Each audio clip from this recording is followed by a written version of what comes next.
Bismillahirrahmanirrahim. Assalamualaikum warahmatullahi wabarakatuh.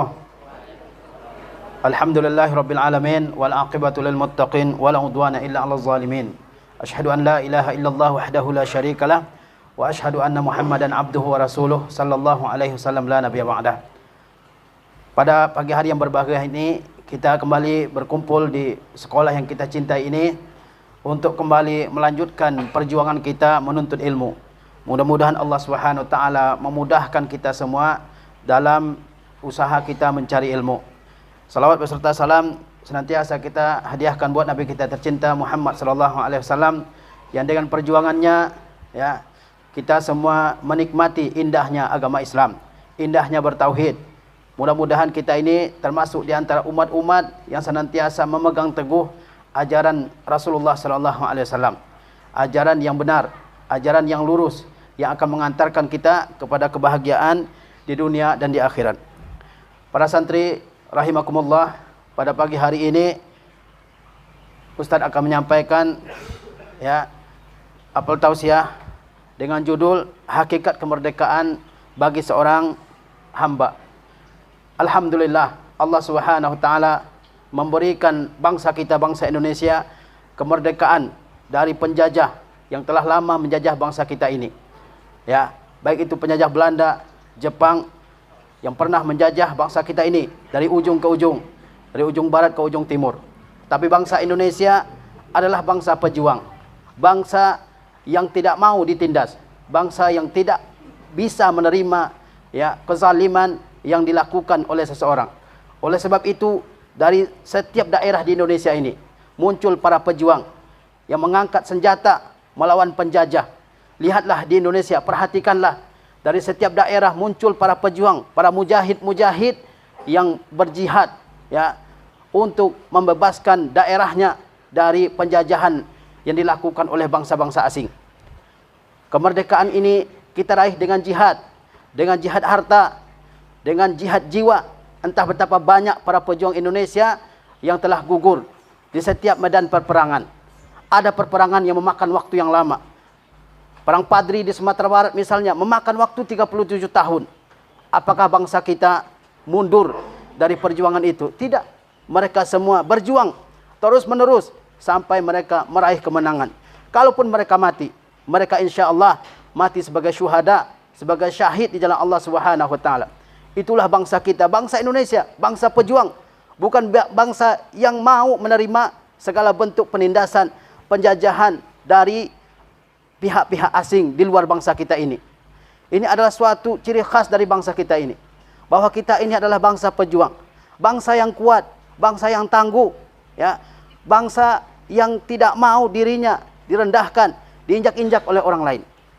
Oleh sebab itu, bangsa Indonesia menyatakan kemerdekaannya ya dengan penuh gagah berani di hadapan bangsa-bangsa. Apakah saat itu tidak ada musuh? Ya, di bangsa Indonesia ini banyak musuh yang tidak menginginkan kemerdekaan bangsa Indonesia ini. Tapi kita dengan semangat, dengan keberanian, ya, kita semua merdeka dari penjajahan asing. Orang-orang asing datang ke negeri kita ini bukan hanya untuk mengeruk kekayaannya, tapi juga merubah ideologi bangsa kita ini, yang muslim sejak ribuan tahun yang lalu, sejak ratusan tahun yang lalu.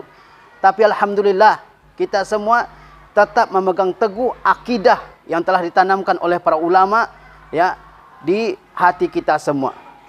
Jarang sekali bangsa Indonesia ini yang kemudian ya konversi agama, mengubah agamanya kepada agama penjajah.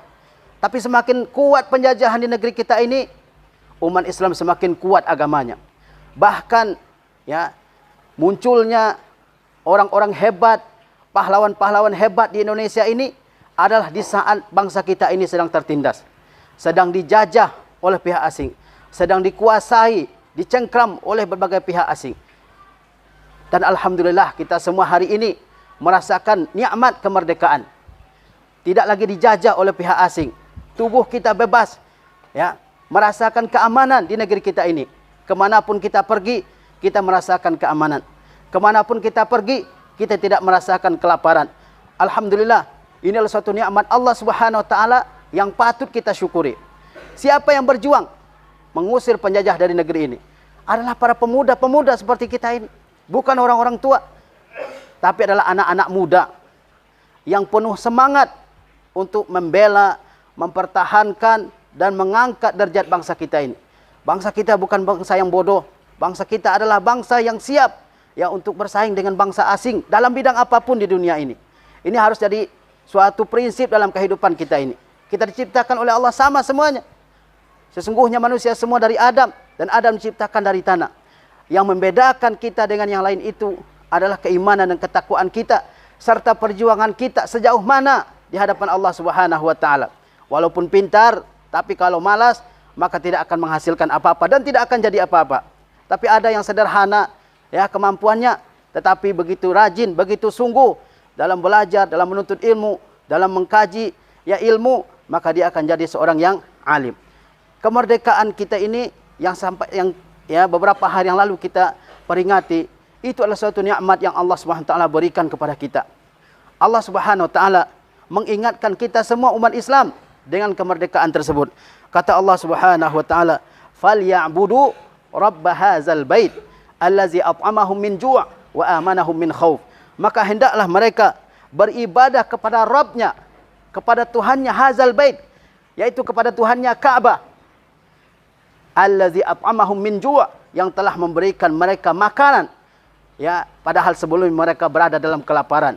Wa amanahum min khauf, dan memberikan mereka rasa aman yang sebelumnya mereka merasakan ketakutan. Ketika suatu bangsa dalam penjajahan, mereka pasti mengalami ketakutan. Ketakutan dari musuh, ya. Ketakutan dari pihak-pihak yang akan menyerang bangsa tersebut. Apalagi kalau kita berada di pihak yang lebih kurang persenjataannya daripada musuh, kita ketakutan, nggak akan berani keluar rumah, ya. Dan musuh akan ya membuat aturan-aturan yang membuat kita semua sempit pergerakannya. Itu dirasakan oleh nenek dan kakek kita yang pernah berjuang untuk bangsa ini.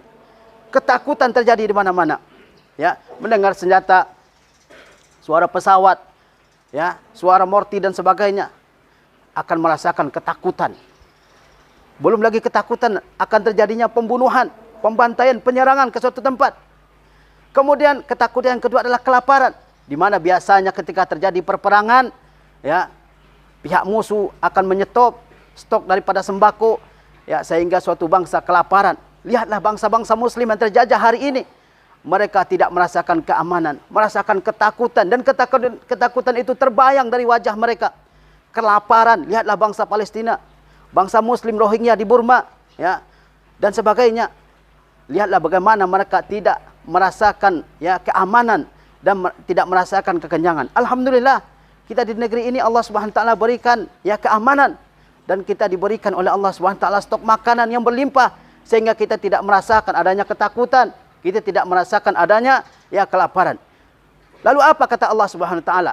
Falyabudu rabb hadzal bait. Maka beribadahlah kalian kepada Rabbnya, yaitu kepada Allah Subhanahu wa taala, pemilik Ka'bah. Bertauhidlah kalian, ya, esakan Allah Subhanahu wa taala dalam setiap ibadah yang kalian lakukan. Ketika kita ya berada dalam ketakutan, ketika kita berada dalam kelaparan, musuh ada di mana-mana, di saat itu kita akan merasakan betapa nikmatnya, betapa tinggi dan besarnya nikmat keamanan dan kekenyangan. Oleh sebab itu kita sebagai seorang muslim tidak hanya ya mensyukuri ya, kemerdekaan fisik kita, tapi kemerdekaan kita beribadah kepada Allah Subhanahu wa taala. Jadilah kita sebagai bangsa Indonesia yang benar-benar ya mempertahankan kemerdekaan ini. Para pemuda dan para ya pendahulu kita berusaha untuk memerdekakan bangsa ini. Tugas kita apa? Tugas kita adalah mengisi kemerdekaan ini. Kalau kita juhala semuanya, maka akan mudah bagi orang-orang yang ada di luar sana untuk menguasai kembali bangsa ini. Ingatlah, apakah musuh akan berhenti ya menguasai bangsa kita ini? Bangsa Indonesia tidak. Ya. Mereka bagaikan ya seorang lapar yang melihat hidangan yang sangat sedap yang berada di tengah-tengah mereka. Kekayaan Indonesia begitu banyak, ya. Kalau kita semua tidak mempertahankan kemerdekaan kita ini dengan belajar bersungguh-sungguh, dengan serius dalam belajar, maka akan mudah bagi pihak asing untuk kembali menguasai bangsa ini, dan kita akan mengulang sejarah penjajahan kembali. Oleh sebab itu, sebagai orang yang hidup di generasi selanjutnya setelah kemerdekaan, kita harus mempunyai semangat yang tinggi untuk menjadi bangsa yang merdeka sebenarnya, bangsa yang bebas, bangsa yang berkualitas, ya. Dan kualitas itu ditentukan diantaranya oleh keseriusan, ya, kita semua dalam belajar, dalam menuntut ilmu. Kalau orang-orang kita ini adalah orang-orang yang cerdas, maka tidak akan mudah bagi orang asing untuk menguasai. Dahulu nenek moyang kita, kenapa begitu mudah dijajah? Bahkan sebagian versi sejarah mengatakan Indonesia dijajah 350 tahun, padahal itu bukan versi yang benar. Sebab saat itu Indonesia belum ada. Yang ada hanyalah kerajaan-kerajaan kecil di setiap daerah, ya. Dan Belanda perlu waktu yang panjang untuk menguasai kerajaan-kerajaan tersebut. Kenapa begitu mudah bangsa kita, ya, pada zaman dahulu dikuasai oleh pihak asing? Di antaranya adalah karena saat itu bangsa kita masih merupakan orang-orang yang pendidikannya belum lagi seperti sekarang ini, sehingga mudah dikuasai oleh asing, ya. Orang asing membawa senjata api ke negeri kita ini, kita masih menggunakan golok, ya, sehingga begitu lama bangsa kita ini dijajah.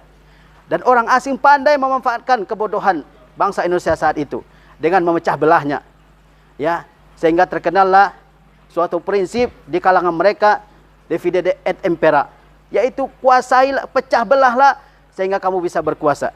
Kalau kata orang Arab farrik tasud, pecah belahlah kamu bisa berkuasa. Dan itu diterapkan oleh penjajah pada zaman dahulu, sehingga begitu banyak terjadi perpecahan-perpecahan, dan penjajah yang menjajah negeri kita ini makin nikmat untuk mengambil berbagai macam kekayaan dari negeri kita ini.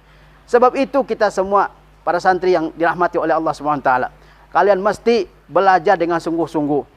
Jangan sampai kita ini kembali direbut oleh orang-orang yang ada di luar sana. Makna kemerdekaan diantaranya adalah supaya kita semua menjadi hamba yang benar-benar bertauhid kepada Allah Subhanahu wa taala. Jangan sampai kita hanya merdeka fisiknya, tapi hatinya dan pikirannya terjajah oleh berhala, oleh benda. Seorang muslim ketika dia memerdekakan negerinya dari penjajahan asing, tujuan utamanya adalah agar dia bebas beribadah, mengabdi kepada Rabbnya. Oleh sebab itu Allah SWT mengingatkan kita semua, falyabudu rabb hadzal bait. Ibadahlah kalian semua kepada Rabbnya bait ini, rumah ini, yaitu Ka'bah. Jangan sampai setelah kita merdeka, kita malah menjadi bangsa yang lemah, bangsa yang menelantarkan akidah, bangsa yang menelantarkan agama. Ini adalah salah satu sebab kehancuran suatu bangsa. Kemudian dari kemerdekaan ini, kita mengambil banyak sekali pelajaran.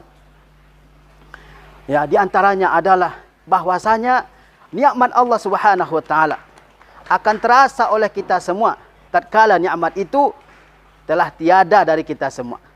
Ketika kita dalam kekenyangan, ketika kita dalam keamanan, kita tidak merasakan arti dari nikmat tersebut.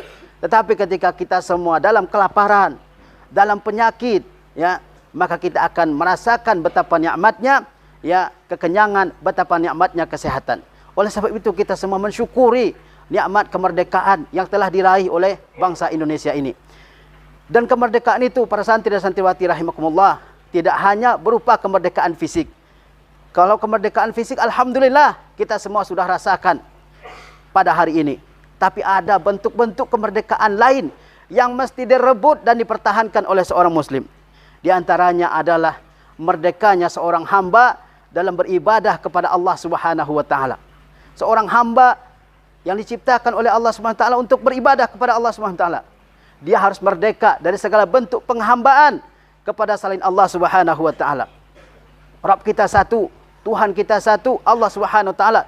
Dialah Rabb satu-satunya yang hak, yang pantas untuk kita ibadahi dalam kehidupan kita ini. Karena itulah Allah Subhanahu wa taala melalui lisan Yusuf alaihi salam, Allah berfirman, "A'arbabum mutafarriquna khair amillahul wahidul qahhar?" Apakah Tuhan yang banyak itu yang lebih baik, ataukah Tuhan yang satu yang Maha Esa dan Maha Berkuasa? Nah, ini bentuk kemerdekaan yang lain, yaitu kemerdekaan kita dalam beribadah kepada Allah Subhanahu wa taala. Jangan setelah bangsa kita ini merdeka, kita kemudian menjadi orang-orang yang lalai beribadah kepada Allah Subhanahu wa taala. Kita kemudian menyembah Rabb-Rabb lain selain Allah Subhanahu wa taala. Tapi setelah kita menikmati kemerdekaan ini, kita kembali kepada jati diri kita sebagai seorang muslim, yaitu senantiasa bertauhid, beribadah kepada Allah Subhanahu wa taala. Bentuk kemerdekaan yang lain adalah kemerdekaan diri kita semua dari berbagai macam jerat dan tipu daya setan.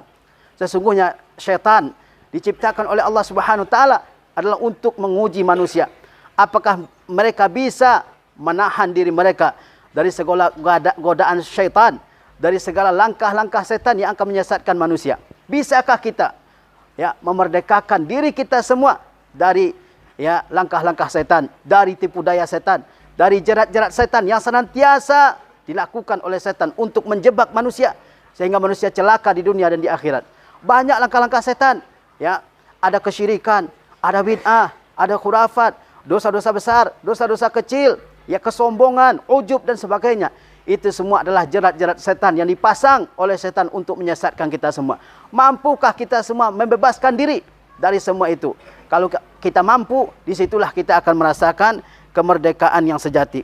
Kemudian diantaranya, kita harus merdeka dari belenggu nafsu kita sendiri, jiwa kita sendiri. Dalam diri manusia ada jiwa yang senantiasa memerintahkannya, mengajaknya dan menyuruhnya untuk berbuat buruk. Itulah yang disebut oleh ulama nafsun ammaratun bisu, yaitu hawa nafsu yang senantiasa memerintahkan manusia untuk berbuat jahat. Selain itu ada diri atau jiwa manusia yang memerintahkannya untuk berbuat baik. Ini disebut dengan an-nafsul mutmainnah. Tapi ada an-nafsul ammaratu bisu yang senantiasa dan dirasakan oleh setiap orang, di mana dia memerintahkan manusia untuk berbuat buruk, berbuat kejahatan dan berbuat maksiat. Setiap ada maksiat pasti ada dorongan dalam diri manusia untuk melakukannya. Allah SWT berfirman, "Innan nafsa la'ammaratun bisu." Sesungguhnya diri kalian itu memerintahkan kalian untuk berbuat buruk. Illa ma rahima rabbi, kecuali orang-orang yang dirahmati oleh Allah Subhanahu wa taala. Inna rabbi ghafurur rahim. Sesungguhnya Rabbku Maha Pengampun lagi Maha Penyayang. Bisakah kita membebaskan diri kita dari berbagai macam ajakan nafsu kita sendiri, diri kita sendiri, yang biasanya memerintahkan kita untuk melakukan dosa, melakukan maksiat, yang biasanya memerintahkan kita untuk malas-malas dalam beribadah, untuk menunda-nunda kegiatan, untuk menunda-nunda pekerjaan? Bisa nggak kita memerdekakan diri kita dari hal itu? Di saat itulah, kalau kita bisa, di saat itulah kita merasakan kemerdekaan yang sesungguhnya. Tetapi kalau orang sudah menyerah, dengan ajakan-ajakan dirinya, malas-malasan, tidak mau bekerja keras sedikit, maka di saat itu dia sebenarnya sudah kalah dengan dirinya sendiri. Bentuk kemerdekaan yang lain adalah merdeka dari al-jahl, dari kebodohan. Sesungguhnya kebodohan itu adalah suatu da'un khatir, penyakit yang berbahaya, yang harus dikikis habis dari diri kita ini. Oleh sebab itu Allah Subhanahu wa taala mengingatkan dalam Al-Quran berulang-ulang kali agar kita semua jangan termasuk di antara orang-orang yang jahilin. Allah berfirman, "Fala takunanna minal jahilin." Janganlah kalian semua termasuk di antara orang-orang yang jahil, tidak mengenal agamanya, tidak mengenal Tuhannya, tidak mengenal kitabnya. Ini adalah penyakit yang berbahaya. Bisakah kita memerdekakan diri kita dari kejahilan, menghapus kejahilan? Karena banyak orang-orang yang betah dengan kejahilan, bahkan bangga dengan kejahilannya. Hidup 60 tahun, 70 tahun selalu mengatakan, "Saya awam, saya jahil, saya nggak tahu." Lah ngapain aja selama ini? Seorang muslim mesti menghapuskan kejahilan dalam dirinya itu. Mesti, apalagi kejahilan terhadap agama.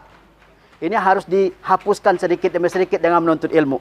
Jangan sampai kita semua hidup bertahun-tahun, ternyata banyak sekali hukum-hukum agama ini yang tidak kita ketahui karena betah dengan kejahilan itu. Jangan sampai hal tersebut terjadi pada kita. Merdekakan, bebaskan diri kita ini dari segala bentuk kejahilan. Orang tidak ada yang suka dikatakan sebagai orang yang jahil. Tetapi mengapa ketika urusan agama ada yang betah dikatakan, "Saya ini awam Pak, saya ini jahil." Padahal dia hidup di tengah-tengah lingkungan yang muslim, hidup di tengah-tengah masyarakat muslim, ada ustaz di situ, ada guru tempat bertanya, tempat belajar. Kenapa seseorang betah dengan kejahilan? Kemerdekaan yang sebenarnya adalah diantaranya ketika seseorang bisa menghapuskan kejahilan dalam dirinya. Mahwu asaril jahli, menghapuskan bekas-bekas kejahilan. Ini jangan sampai terjadi pada kita sebagai seorang santri. Antum harus bergiat belajar. Ya, antum harus bersungguh-sungguh dalam belajar, mengulang pelajaran, memahami pelajaran.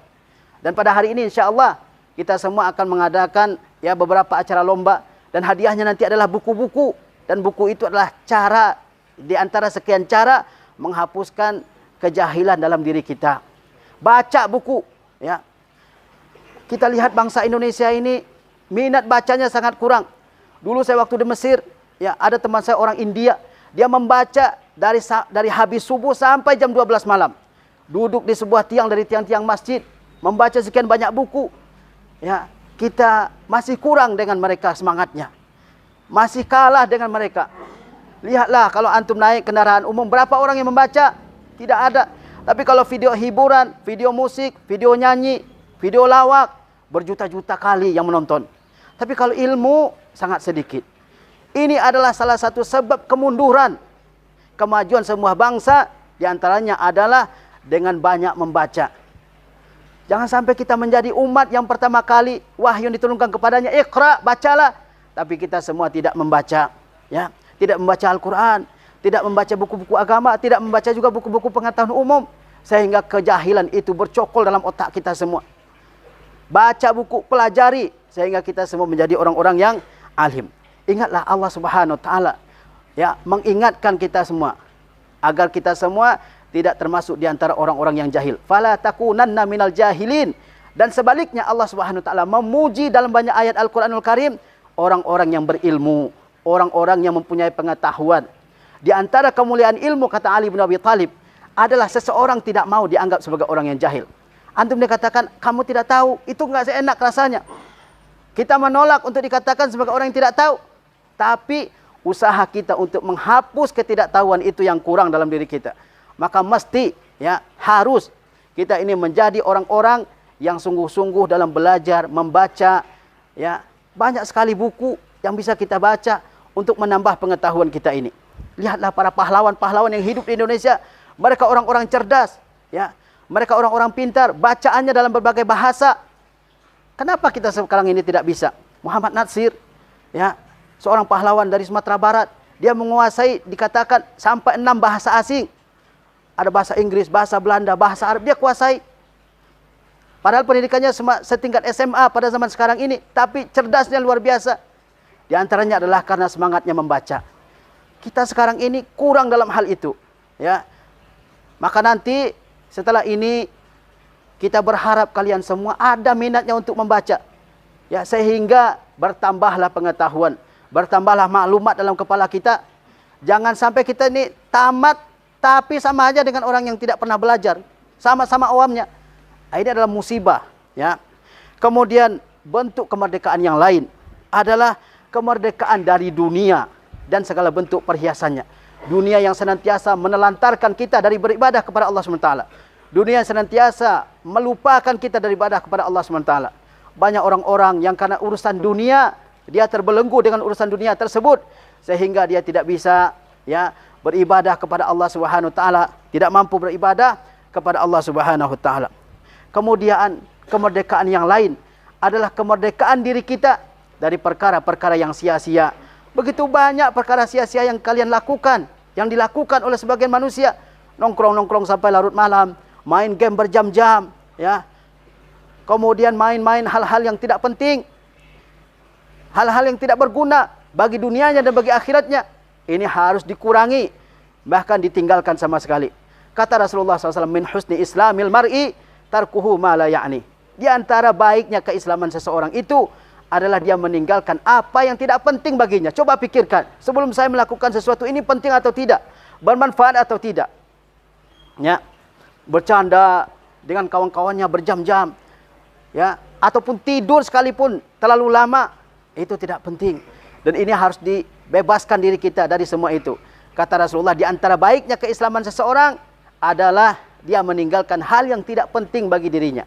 Kalian semua adalah harapan dari orang-orang tua kalian, ya. Maka harapan orang tua tersebut harus kita upayakan untuk dicapai.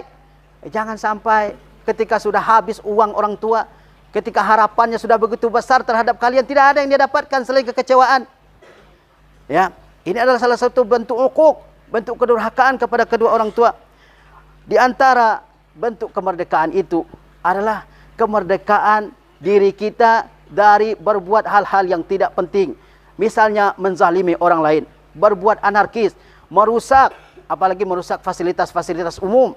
Ya, begitu banyak di negeri kita ini pemerintah sudah membangun ya berbagai macam fasilitas untuk memberikan kenyamanan kepada kita semua. Tapi yang merusak juga banyak. Dicoret-coret, dirusak, dihancurkan. Ya, ini adalah hal yang tidak boleh dilakukan oleh seorang muslim. Orang muslim itu adalah seseorang di mana muslim-muslim yang lain selamat dari kejahatan lisannya dan kejahatan tangannya. Begitu banyak fasilitas umum yang dibangun oleh pemerintah. Kenapa kita tidak pertahankan? Ada demo-demo yang kebagian besarnya merusak. Padahal itu dibuat oleh pemerintah adalah untuk kebaikan kita semua. Ya, kita harus merdekakan diri kita dari perbuatan hal seperti itu, dari kezaliman, dari anarkis, dari ya melakukan sesuatu yang bisa merusak ya bangsa kita ini. Kemudian terakhir, saya pesankan kepada kita semua agar kita semua ya terus belajar, terus menambah pengetahuan. Jangan sampai lewat satu hari tidak ada ilmu yang kalian dapatkan di sini. Datang ke sekolah juga, ya duduk seperti teman-temannya, tapi tidak ada ilmu yang didapatkan. Ini harus jadi penyesalan semuanya. Kemudian mari kita doakan para pahlawan bangsa Indonesia ini yang telah berjuang dengan darahnya, dengan hartanya, dengan waktunya, dengan ilmunya untuk kemerdekaan bangsa kita ini. Mudah-mudahan mereka semua ya dirahmati oleh Allah Subhanahu wa taala, dilapangkan kuburnya, dimudahkan hisabnya dan dimasukkan ke dalam surga. Wassallallahu ala nabiyina Muhammad wa ala alihi wasallam. Wassalamualaikum warahmatullahi wabarakatuh.